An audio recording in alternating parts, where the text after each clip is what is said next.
अस्सलाम वालेकुम जी। Fundamental of physics Halliday रेज़निक Volker का 10th एडिशन हम देख रहे हैं। चैप्टर 2 है हमारे पास, motion along a straight line. Problem number 10 देखेंगे। अब क्या है जनाब कि आपने एक स्पीड रिकॉर्ड सेट करना है एक सीधे रास्ते पे दौड़ते हुए। अब जो एक ही सिमत में चल रहे हैं उस वक़्त टाइम आपका t1 है, फिर मुखालिफ सिमत में दौड़ना है उस वक़्त टाइम क्या हो जाएगा t2। अब अगर हम जो विंड है उसके इफेक्ट्स को निकाल के देखें कि एक गाड़ी चल रही है उसकी स्पीड वीसी है कार की विंडलेस सिचुएशन में, यानी जब गाड़ी को सामने से हवा नहीं मिलेगी, तो आपके पास जो एवरेज होगी वो आप डी बाई टी वन निकालना है, डी बाई टी टू एक मेथड वन से निकालेंगे, या फिर दूसरा मेथड हम कहेंगे एवरेज ले लेंगे टी वन टी टू की, उसे डी से डिवाइड कर देंगे। तो दो मेथड है, अब हमारे पास दोनों को चेक कर लेंगे। फिर अगला सवाल में सवाल का हिस्सा है कि कितना फ्रैक्शनल डिफरेंस होगा दोनों मेथड्स में अगर हम स्टेडी विंड्स को यानी हवा की रफ्तार को कांस्टेंट मान लें। तो रेशियो जो आपके पास हवा की रफ्तार है वी डब्ल्यू से कह देंगे कार की स्पीड के साथ जो उसकी रेशियो है 0.0240 है।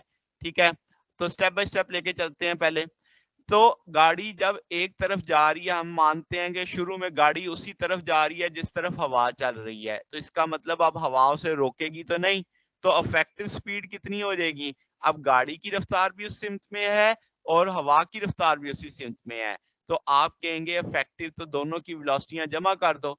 तो इस दौरान गाड़ी जो फासला तय करेगी, डिस्टेंस को वेलोसिटी को टाइम से ज़रब दे देंगे। अब इफेक्टिव वेलोसिटी भी पता है, टाइम भी पता है, वो फार्मूले में वैल्यू लग गई कि V car plus V wind into T one. अब यहाँ से अब इफेक्टिव वेलोसिटीज निकाली जा सकती हैं डी ओवर टी वन, जो उसने हमें कहा था।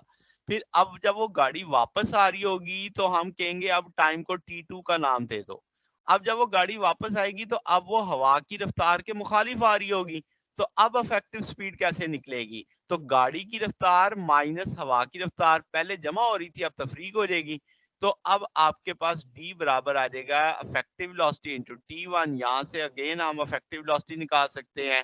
इन दोनों इक्वेशनों 1 और 2 को ऐड करेंगे तो आप देखेंगे कि मैंने रेड कलर से हाइलाइट कर दिया है कि विंड की रफ्तार कट जाएगी और आपके पास गाड़ी की रफ्तार आ जाएगी। तो ये अब एक विंडलेस सिचुएशन होगी, यानी हमने ऐसा फार्मूला बना लिया जिसमें विंड का किरदार नहीं नजर आ रहा। तो ये आपके पास गाड़ी की रफ्तार निकाली जा सकती है 1/2 into D over T one plus D over D two के इस फार्मूले के। अब अगर हम सेकंड मेथड यूज करें तो हम एवरेज निकाल लेते हैं टाइम का, यानी टोटल फासला और टोटल टाइम। तो वो टाइम की एवरेज वैल्यू ले लेंगे t1 plus t2 divided by 2, यहाँ से 2 ऊपर चला जाएगा। अब आपके पास T1 की कीमत भी मौजूद है, T2 की कीमत भी मौजूद है, वो वैल्यूज़ मैंने प्लेस कर दी। अब अगर आप एलसीएम उठा लेते हो तो ये एलसीएम लेने के बाद 2VR हो जाएगा। इस सारे को सॉल्व करेंगे तो ये 2 2 से कट जाएगा, ये बटे के नीचे बटे में है, ये शिफ्ट हो जाएगा ऊपर, इनको आपस में ज़रब दे देंगे तो कार की वेलोसिटी का स्क्वायर, विंड की वेलोसिटी का स्क्वायर बटे में वी कार आ जाएगा। अब आप दोनों को अलग-अलग करके डिवाइड कर सकते हैं। इधर से मैंने वी कार से मल्टीप्लाई भी किया, डिवाइड भी किया, ये होल स्क्वायर हो जाएगा। फिर वी कार वाले को कॉमन लिया जा सकता है, तो ये एक फार्मूला आ गया। अब हमने फ्रैक्शनल डिफरेंस देखना है। फ्रैक्शनल डिफरेंस कैसे देखते हैं कि भई आपके पास विंड के बगैर वेलोसिटी और विंड के साथ वेलोसिटी बटा डिवाइड करेंगे ओरिजिनल जो वेलोसिटी है। तो आप देख सकते हैं मैंने उसी तर्ज पे फार्मूला लिख दिया है।